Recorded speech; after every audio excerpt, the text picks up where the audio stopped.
Welcome back. By now, you might have noticed something. You can do a lot of things right during the day. You can eat well, move your body, manage your stress, and still wake up kind of exhausted. That's because sleep isn't something you just decide to do at night. It's something you earn all day long. Over the past few weeks, we've been building this foundation. Light exposure sets your internal clock, food fuels your metabolism, movement improves how your body handles energy, and stress either keeps you in survival mode or it allows recovery. Sleep is where all of that shows up, all this hard work. So if your sleep is off, it's typically not random. Like everything else, it's feedback. And today we're going to break down what your body is actually trying to tell you, trying to do at night, and why so many people unknowingly sabotage it before their head even hits the pillow.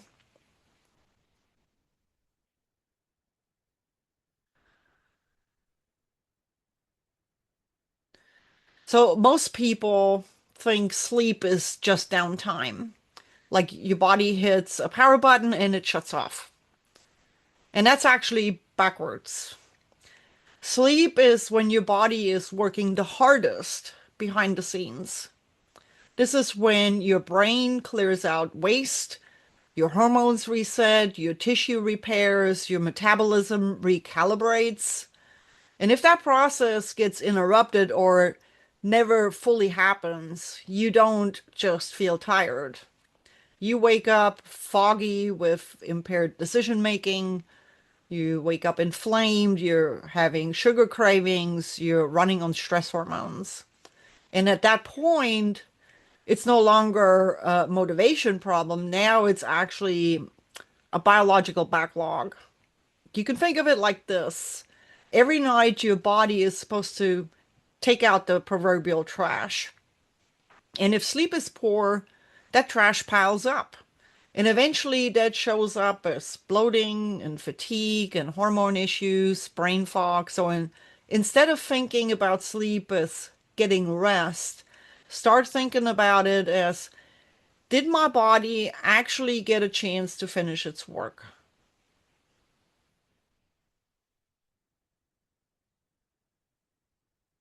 Here's something that most people have never been told.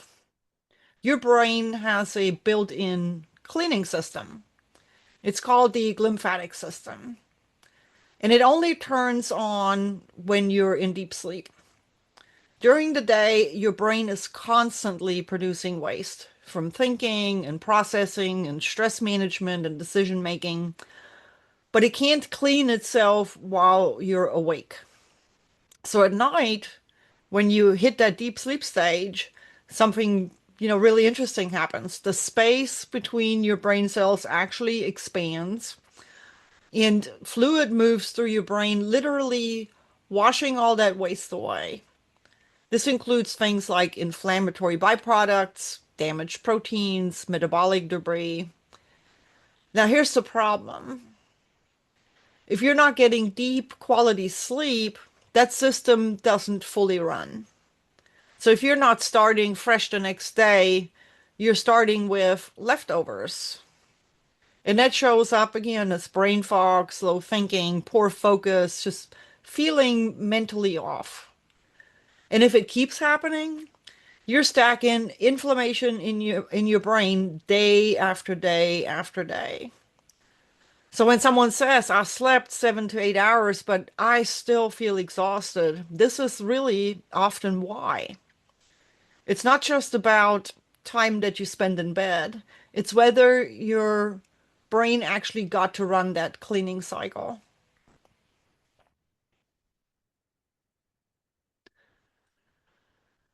Most people try to fix their sleep at night, and that can be a mistake. Sleep really is not a nighttime event. It's a 24-hour process. And what you do in the first 30 to 60 minutes of your day directly determines how easily you fall asleep later. Here's how it works. When your eyes get exposed to natural light in the morning, your brain starts a timer. And then roughly 14 to 16 hours later, it should release melatonin to help you go to sleep. If you don't get that signal in the morning, then you won't have a clear signal at night. Now, layer in this cortisol and melatonin, they work like a seesaw. Cortisol should be high in the morning, to wake you up and to get you going, and then it'll gradually fall throughout the day until the evening hours. And in that way, melatonin can rise up at night. And if you don't um, get that light exposure, if you stay indoors all morning, or you look at your phone, or instead of getting outside and getting natural light, you're under fluorescent or artificial lights, or you wake up at inconsistent times, that rhythm gets distorted.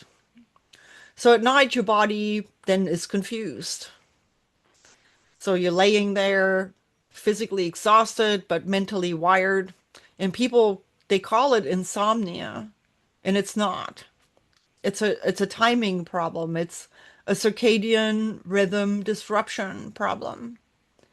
And if you want better sleep, you don't start with supplements or sleep hacks. You start with your morning.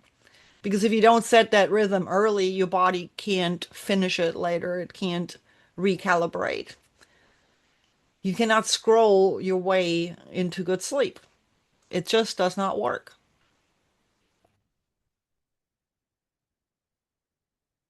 You've probably experienced this. Have you ever been fast asleep only to wake up suddenly at 2 or 3 a.m. with your heart racing or your mind immediately replaying your to-do list? That isn't just bad luck, it's a physiological alarm. What's happening here is that your blood sugar has likely dipped too low, and your body views that as a metabolic emergency. It signals your liver to release, it signals your adrenal glands to release cortisol and adrenaline to raise your blood sugar back to a safe level. You wake up because you just injected yourself with a hit of your own stress hormones. A lot of people mistake this, oh, I had to go to the bathroom. But really what's happening is you wake up and then you're like, well, I guess I must be needing to go to the bathroom. This is often a sign that you aren't stabilizing your blood sugar during the day. If you do go, or if you go to bed having eaten, like processed foods that spike and crash your glucose, or if your intake during the day just isn't enough, then your body is playing catch up in the middle of the night. So you're not waking up because of a sleep problem. You're waking up because your body is trying to save you from a blood sugar crash. We fix that 3 a.m. wake up by stabilizing the fuel intake from the moment you wake up until your last meal. And this is exactly why we spend time on food in an earlier video. If you need a refresher, go back to that video because this is where it all connects together. Blood sugar stability during the day is what prevents these nighttime crashes.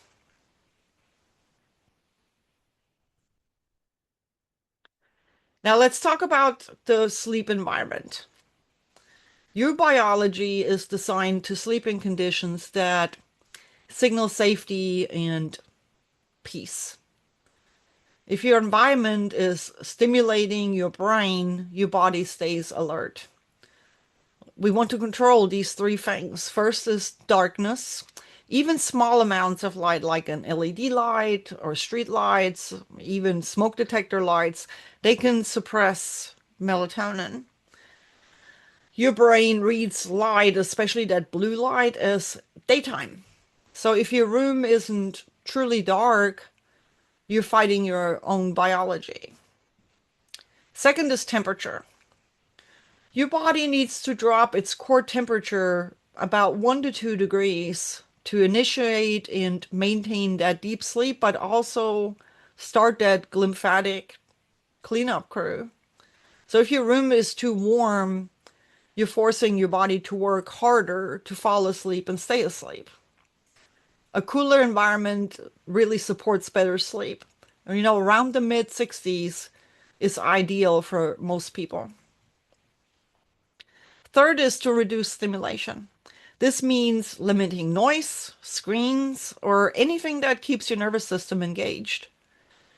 And when you combine darkness and that cool environment and that reduced stimulation, you're not just improving sleep conditions. You're signaling to your body it's safe to shut down now. It's safe to go to sleep. Most people try to go from 100 miles per hour, emails, screens, busy lights, straight to zero. That's not how your nervous system works. It needs a glide path, like an off ramp. You could call it the bookend strategy. Just like you anchor your morning with light and movement, you need an evening bookend to signal that that active phase of your day, it's over. This means putting away screens 90 minutes before bed. Blue light suppresses melatonin, I already said this, and it delays your body's ability to wind down. If you're scrolling on your phone or on your tablet, or if you're watching the television, your brain thinks it's still noontime. So replace that time with something that lowers stimulation. Dim your lights. Put them at eye level instead of having them overhead. Quiet activities like reading or just even sitting without any actual input. Another helpful tool is a brain dump. If you're trying to remember your to-do list at 11 p.m., just as you got to bed, or thinking of all the things you need to do tomorrow, your brain stays in that activation mode because it doesn't want to forget anything important. Write it on a piece of paper. Once it's written down, your brain can let go. You want a smooth transition, not a hard stop. So if you give your system a chance to decelerate, to slow down, you won't just be passing out from exhaustion. You'll be entering deep sleep on purpose.